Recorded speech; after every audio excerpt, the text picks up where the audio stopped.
What up, horror fans? My name is Coccia, and today I am reviewing Resident Evil: The Final Chapter. Now, I am a huge fan of the Resident Evil video game franchise, and somewhat of a fan of these movies. I like the first two. The second one is my favorite, Apocalypse. Very campy, but very fun movies. This movie, however, was not fun at all. It kind of was a pain to sit through. If I could give a one-word review, terrible. If I could give it two words, god awful. This movie is directed by Paul Waste to Space Anderson, and I'm sure he's a nice guy. He cannot direct action to save his life. It is also starring Milla Jovovich, aka the Fifth Element, and that's it. She's the only person worth anything. Characters get introduced just to die. So the plot is Alice, aka the Fifth Element, just kicking ass for almost 2 hours long, and that's it. There's literally action from beginning to end, and it's all shaky, really bad edits.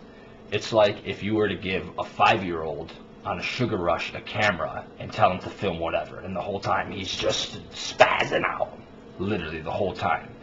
Edits every second. A cut, action, cut. People die, you have no idea who the people are. You don't care about the people. They just die, and it's the next scene, the next action scene, where Alice is kicking ass. And when there isn't action, there's just silence, and Alice is walking through these buildings, and then boom, a monster jumps out in your face, and it's like, oh, startles you, but you know what's happening. Jump scares, shitty way to make movies. Now you think non-stop action, and it should be awesome. Fury Road, non-stop action. However, George Miller knew, keyword, how to direct his action, how to really make it flow from scene to scene to action piece to action piece. This movie, it seems like whoever wrote it was just like, let's have Alice fighting outside, let's have Alice fighting in a basement, let's have Alice fighting on a tank, and just all these scenes that really don't make sense.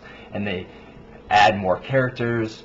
Claire Redfield's in this, but really, why? I don't even remember if she was in the last one. Where does she come from? It's kind of explained. It really isn't explained, though.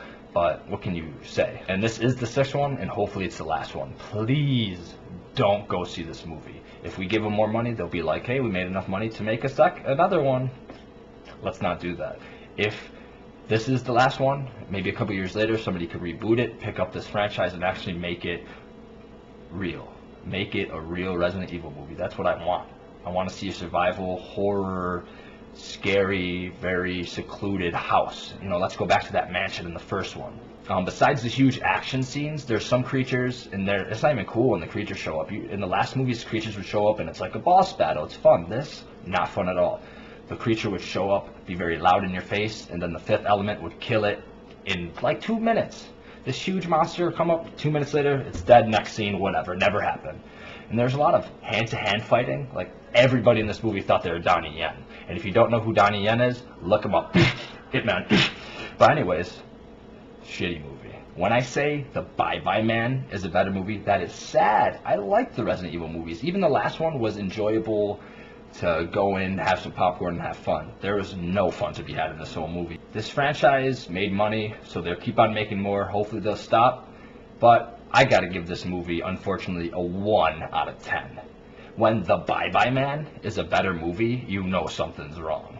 In the end, and in all honesty, I should have seen Split for a second time, which I will be reviewing after I see it a second time. I just wanted to see it again so I could capture the whole movie.